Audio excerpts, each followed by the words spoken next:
বর্তমানে একটা পথভ্রষ্ট ফেরকার আবির্ভাব ঘটেছে, যারা বলছে যে ইসলাম জানার জন্য, ইসলাম বোঝার জন্য রাসূলের বুঝ অনুযায়ী বোঝার কোনো দরকার নেই, সাহাবাই কেরামের বুঝ কোনো দরকার নাই, মানে হাদিস মানার দরকার নাই, শুধু কোরআন পড়বো আর মানব। এটা এক শ্রেণীর মানুষ আছে কি নাই? কোরআন মানতে হবে, হাদিস মানার দরকার নাই। কেন বলছে জানেন? তাদের সংশয়, তাদের এটা হলো একটা সংশয়ের কারণে। তাদের সংশয়টা কোন জায়গায়?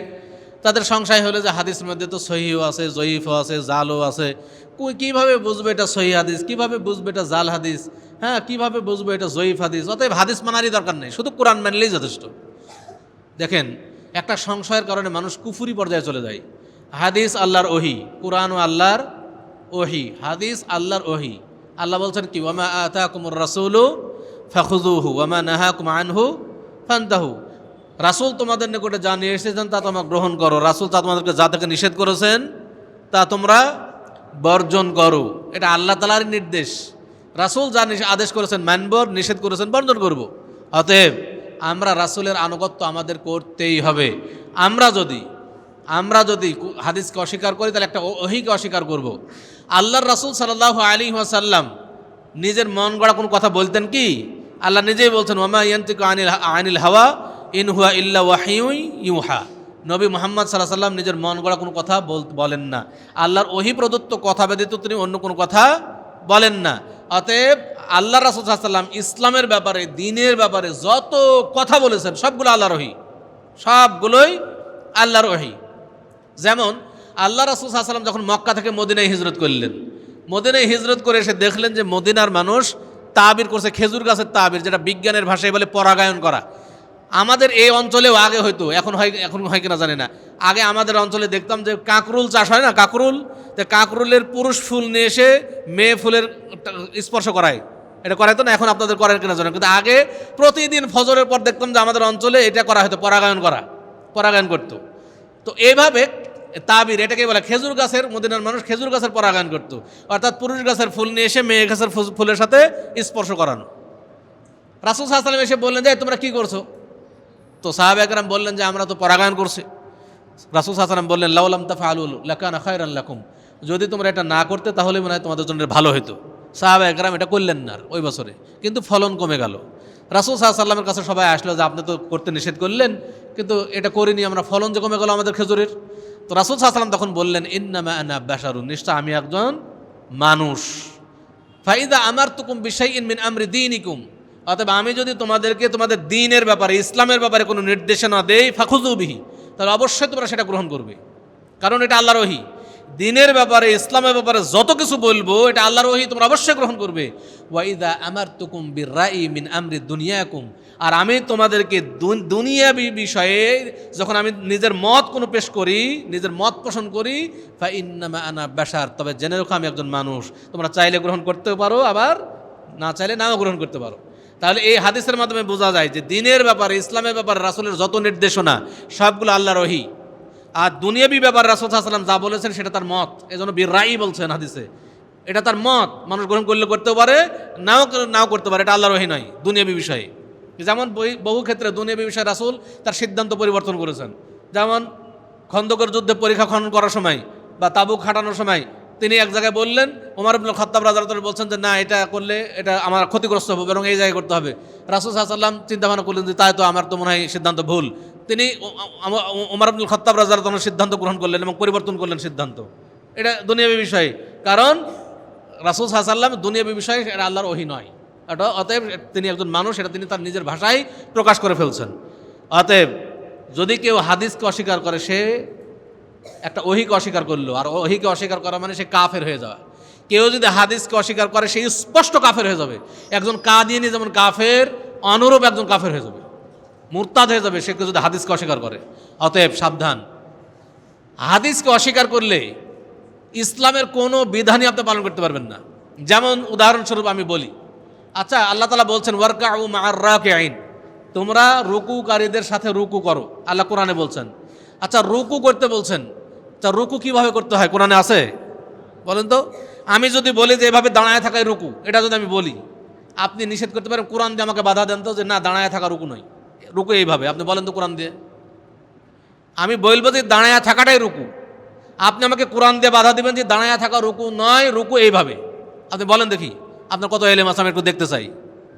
তাহলে যারা হাদিস মানেন তারা বলতে পারবেন যে না, দাঁড়ায়া থাকাটাও রুকু নয়, বরং রুকুর পদ্ধতি হাদিসে এসেছে। হ্যাঁ, কি হাদিসে বলছো আমসাকা রুকবাতাই, হে তুমি তোমার কি করো, সে রুকুতে গিয়ে দুই হাত দিয়ে দুই হাঁটু ধরবে, মাথা পিঠ সব সোজা করবে, বা পেটের উপরে পিঠ এমন সোজা হবে যেন একটা পানির কলসি রাখা যায়, পানির পাত্র রাখা যায়। এই যে রুকুর সুন্দর পদ্ধতি, এটা তো কোরআনে পাবেন না কোথাও। আল্লাহ বলছেন ওয়াসজুদ, তোমরা সিজদা করো। আচ্ছা, সিজদা করবো কিভাবে? সিজদা করবো কোরআনে আছে সিজদা করার পদ্ধতি। আমি যদি বলি যে শুয়ে যাওয়া সিজদা, আমি বলবো যে সিজদা মানে শুয়ে যাওয়া। আপনি কোরআন দিয়ে বাধা দেন তো দেখি। কোরআন দিয়ে আপনি বলবেন যে না, শুয়ে যাওয়াটা সিজদা নয়, সিজদা এটা। আপনি কোরআন দিয়ে বলেন দেখি, আপনি কখনো পারবেন না। কিন্তু যারা হাদিস মানেন তারা বলবেন না, আপনি কেন কিভাবে বলছেন সিজদা দেওয়া, মানে শুয়ে যাওয়াটা সিজদা? শুয়ে যাওয়া কখনোই সিজদা নয়, বরং সিজদার পদ্ধতি হাদিস আছে। কি হাদিসে? আল্লাহ রাসূল বলছেন উমিরতু আন আসজুদা আলা সাবআতি আযুমিন, আমি 7টি হাড্ডির মাধ্যমে সিজদা দেওয়ার জন্য নির্দেশপ্রাপ্ত হয়েছি। কপাল, নাক, মেরে একটি, 2 হাত, 2 হাঁটু, 2 পায়ের শেষ অংশ, এটা মাটিতে থাকবে। আবার বলছেন যে তোমরা সিজদা অবস্থায় কোনোই যেন মাটিতে না থাকে, কোনোই উপরে থাকবে। আবার এমনভাবে সিজদা দেবে যে পেটের নিচ দিয়ে একটা ছাগলের বাচ্চা অনায়াসে যাতায়াত করতে পারে। এই যে সিজদার সুন্দর পদ্ধতি, এটা কি হাদিসে কোরআনে আছে? আপনি যদি হাদিস না মানেন তা আপনি সিজদা করতে পারবেন? কখনোই পারবেন না সিজদা করতে। কোরআন দিয়ে আপনি কখনোই সিজদা করতে পারবেন না। তারপরে দেখেন, আপনি কোনো বিধানে জাকাত আদায় করবেন, সালাতের পরে তো জাকাতের বিধান। আচ্ছা, জাকাত কিভাবে আদায় করবেন বলেন তো? কতটুকু স্বর্ণ হলে জাকাত ফরজ? কতটুকু স্বর্ণ থাকলে জাকাত ফরজ হয়? 7.5 ভরি, তাই না? আচ্ছা, কোরআন দিয়ে দেখান তো কতটুকু স্বর্ণ থাকলে জাকাত ফরজ। আচ্ছা, 7.5 ভরি হলে জাকাত ফরজ, কতটুকু কিভাবে দিতে হবে জাকাত? জাকাত দিতে হবে কি 2.5%, তাই না? আচ্ছা, কোরআনে বের করেন তো যে 2.5% জাকাত দিতে হবে। কত পার্সেন্ট আপনি জাকাত দেবেন? না সবই দিবেন? আমি যদি বলি সব জাকাত দিতে হবে, না অর্ধেক দিব, না সিকি পার্সেন্ট দিব, কতটুকু দিব? জাকাতটা দিব কতটুকু, এটা আপনি কোরআন থেকে বের করেন। কোরআনে কোথাও আছে? নাই। এগুলো সব পাবেন হাদিসে। আচ্ছা, আপনারা এখানে শস্য চাষ করেন, তারা গম, ধান। আচ্ছা, ধান কতটুকু হলে জাকাত ফরজ? ধান কতটুকু হলে জাকাত ফরজ কোরআনে আছে কি? আল্লাহ খালি বলছেন ওয়া আতু হাক্কাহু ইয়াউমা হাসাদিহি, কোরআনের আয়াত। আল্লাহ বলছেন কি? ওয়া আতু হাক্কাহু ইয়াউমা হাসাদিহি, তোমরা যেই দিন ফসল কর্তন করবে সেই দিনই তার হক আদায় করে দিবে। বোঝা গেছে? তারা জাকাত আদায় করবে। জাকাত আদায় করার কথা বলছেন যে ফসল কাটবো, কিন্তু কতটুকু দিব কতটুকু, আর কতটুকু হলে জাকাত ফরজ, এটা বের করেন কোরআনে দেখি। আপনি তো বের করতে পারেন কোন কোন শস্যের জাকাত ফরজ। শস্য তো মেলা কিছু আছে, তাই না? ধানও একটা শস্য, গম একটা শস্য, আলু, পটল এগুলোও শস্য। কোন শস্যের জাকাত ফরজ কোরআনে আছে? কোন কোন শস্যের জাকাত ফরজ? কিন্তু আপনি হাদিস যাচাই করলে পাবেন 3টি গুণ যে শস্যের মধ্যে থাকবে সেই শস্যের জাকাত ফরজ। 1, যেই শস্য গুদামজাত করা যায়, কোল্ড স্টোরের দরকার হয় না। 2, যেই শস্য মানুষের খাদ্য, মানুষে খায়। 3, যে শস্য ওজনে বিক্রি হয়। তিনটা গুণ যদি একত্রে থাকে সেই শস্যের উপর জাকাত ফরজ। 3টা গুণের কোনো একটা অনুপস্থিত থাকলে জাকাত ফরজ নাই। যেমন ধান গুদামজাত করা যায়, ধান মানুষের খাদ্য, ধান ওজনে বিক্রি হয়, ধানের জাকাত ফরজ। গম গুদামজাত করা যায়, গম ওজনে বিক্রি হয়, গম মানুষের খাদ্য, গমের জাকাত ফরজ। আঙ্গুর মানুষের খাদ্য, আঙ্গুর ওজনে বিক্রি হয়, কিন্তু আঙ্গুর গুদামজাত করা যায় না। এই একটা গুণ না থাকার কারণে আঙ্গুরের জাকাত ফরজ নয়। কিন্তু ওই আঙ্গুর যখন কিসমিস হয়ে যায় তখন কিসমিস গুদামজাত করা যায়, অতএব কিসমিসের জাকাত ফরজ। যেই গুণ না থাকার কারণে আঙ্গুরের জাকাত ফরজ ছিল না, কিসমিস হওয়ার ফলে ওই গুদামজাত করার গুণ তার মধ্যে ফিরে আসলো, অতএব কিসমিসের উপর জাকাত ফরজ। বোঝা গেছে? পাট ওজনে বিক্রি হয়, পাট গুদামজাত করা যায়, কিন্তু পাট মানুষের খাদ্য নয়, অতএব পাটের জাকাত ফরজ নয়। বোঝা গেছে? 3টা গুণ একত্রে থাকতে হবে, 3টা কোনো একটা না থাকলে জাকাত ফরজ নাই। আপনি এই আলোচনাগুলো আপনি কোরআনে বের করেন তো দেখি। আপনি যদি হাদিস না মানেন, ইসলামের কোনো বিধানই আপনি মানতে পারবেন না। আল্লাহ বলছেন হুররিমাত আলাইকুমুল মাইতা, তোমাদের উপর মৃত প্রাণী হারাম করা হয়েছে। আচ্ছা, মাছ কি একটা প্রাণী না অন্য কিছু? প্রাণী। মাছ মারা গেলে খাওয়া যায় না যায় না? আপনি কোরআন থেকে বের করেন তো যে মাছ মারা গেলে খাওয়া যাবে। মাছ মারা গেলে খাওয়া যাবে, কোরআনে পাবেন? পাবেন না। এটা কোথায় পাবেন? হাদিসে। আল্লাহ রাসূল সাল্লাল্লাহু আলাইহি ওয়াসাল্লাম বলছেন উহিল্লাত লাকুম মাইতাতানে ওয়া দামানে, আল্লাহ বলছেন হুররিমাত আলাইকুমুল মাইতাতু ওয়াদ দাম, মৃত প্রাণী এবং রক্ত দুটাই হারাম করেছেন আল্লাহ কোরআনে। তাহলে অথচ আল্লাহ রাসূল সাল্লাল্লাহু আলাইহি ওয়াসাল্লাম বলছেন উহিল্লাত লাকুম মাইতাতানে ওয়া দামানে, তোমাদের জন্য তোমাদের জন্য 2টা প্রাণী মৃত হালাল করা হয়েছে। এক আল হুত, এক নম্বর হচ্ছে আল হুত ওয়াল জারাদ। একটা হলো কি মাছ এবং টিড্ডি, পঙ্গপাল। আর একটা হচ্ছে 2টা রক্ত হালাল করা হয়েছে, সেটা কি আল কাবিদ ওয়াত তিহাল, কলিজা এবং প্লিহা। কলিজা কিন্তু একটা জমাটবদ্ধ রক্ত, যদি রক্ত আল্লাহ, যদি যারা কোরআন মানে হাদিস মানেন না, তাদের কলিজাও খাওয়া যাবে না, মাছও খাওয়া যাবে না, মরা মাছ দুটোই হারাম হয়ে যাবে তাদের জন্য। সম্মানিত উপস্থিতি, অতএব যারা বর্তমানে হাদিস মানার দরকার নাই কোরআন মানছে, এর চাইতে বড় জাহেল দুনিয়াতে নাই। এর চাইতে জাহেল মোরাক্কাবও, একবার আবু জাহেল মানে এত জাহেল ছিল না। এর চাইতে বড় জাহেল হলো যারা বলছে যে হাদিস মানার দরকার নেই, কোরআন মানে যথেষ্ট। সম্মানিত উপস্থিতি, আমাদের মাঝে এরা দাওয়াতি কাজ করছে, আমাদের বহু যুবকদের আকীদা নষ্ট করে দিচ্ছে। সাবধান, আমাদের এলেম অর্জন করা দরকার কিছু। আমি বলবো আমরা সবাই একটু লেখাপড়া করার চেষ্টা করি। সম্মানিত উপস্থিতি, আমরা এই যেহেতু বিবেকবান মানুষ, আমরা হক বাতিল, ন্যায় অন্যায়, সত্য মিথ্যার মধ্যে পার্থক্য বুঝি। অতএব এই পার্থক্য করে আমাদেরকে চলতে হবে, এই পার্থক্য করে চলতে হবে। যদি আমরা না চলি তাহলে আমরা আশরাফুল মাখলুকাতের যেই শ্রেষ্ঠত্বের যে গুণ, এই গুণ হারিয়ে ফেলবো। আমরা এই শ্রেষ্ঠত্ব আমরা হারিয়ে ফেলবো। আল্লাহ তাআলা আমাদের সকলকে তৌফিক দান করুন।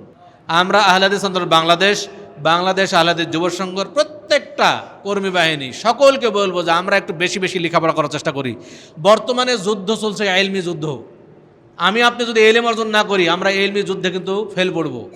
আজকে দেখেন আলহামদুলিল্লাহ, এটা আহলে হাদিসদের সফলতা। আগে যারা মাযহাবী ছিল, মাযহাবীরা কোনো দলিলের তোয়াক্কা করতো না, কোনো তাদের কিতাবাদিতে দলিলের কোনো বালাই থাকতো না, রেফারেন্সের কোনো বালাই থাকতো না। শুধুমাত্র বলা হয়েছে হাদিসে এসছে, হাদিসটা সহি না জয়ীফ এটা কিছুই বলা হতো না। হ্যাঁ, আকাবের বলেছেন, আর বহু কত কিস্সা কাহিনীতে ভর্তি। কিন্তু আলহামদুলিল্লাহ এখন আহলে হাদিসদের চাপের কারণে বিদাতিরাও এখন দলিল দিয়ে কথা বলতে বাধ্য হয়। এখন বিদাতিরা দলিল ছাড়া কথা বলতে ভয় পায় এখন। এটা আহলে হাদিসদের একটা সফলতা। আগে হাদিস মানুষ সহি হয়, সহি আর জয়ীফ, এই হাদিস যে জয়ীফ হয়, জাল হয়, এটা মানুষ জানতো না। এই আহলে হাদিসদের কারণে এখন রিক্সা চালকও জানে যে একটা হাদিস সহিও হয়, জয়ীফও হয়, জালও হয়।